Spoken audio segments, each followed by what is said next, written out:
first question anyone has when they're talking about counterfeits is, how do I keep from getting swindled? In other words, how do I tell the difference between a real and a fake? So we have a Chanel handbag with, of course, the giant logo Chanel sees and a few other classic Chanel details. The quilting, this one had a little angle on the side, lovely knotted leather straps, metal rivets, even a little pocket on the back. And, so you don't lose your keys inside, bright pink. So this was the original. It became so popular that all over the streets we started seeing this one, the counterfeit. So again, the double C's, but they're at a little bit of an angle.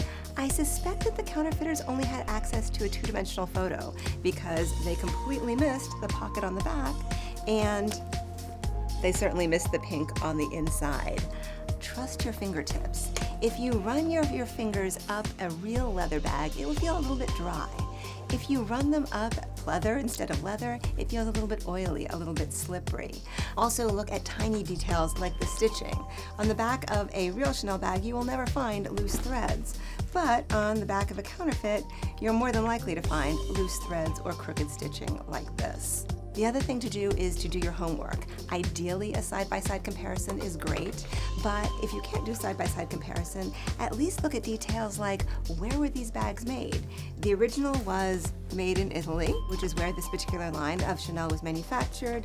The fake says, with some blind black-on-black embossing, made in France. I can assure you this bag was not made in France. In fact, something like over 80% of counterfeits in the apparel, footwear, accessory sectors come out of China. If you're on the street, you know very well that Chanel does not sell on a street corner, but if you're buying online, it's much more difficult to tell the difference. But you can look at the website for things like a price that is too low to be true, or perhaps misspellings, that sort of thing, although counterfeiters are getting better and better.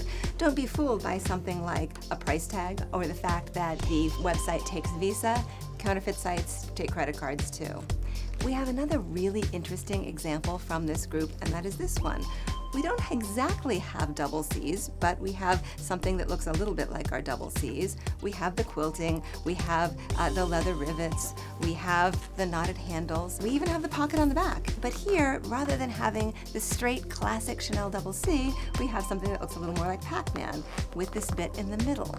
But notice, the double C's both sewn down, but this divot in the middle is actually loose, not stitched down, so that we can sneak it by the customs official who might be paying a little less attention and might not notice immediately the similarity and might let it go through. And once it reaches the consumer level, either the counterfeit retailer or the consumer herself can snip this off and have a facsimile of this bag. So definitely a fake in this case.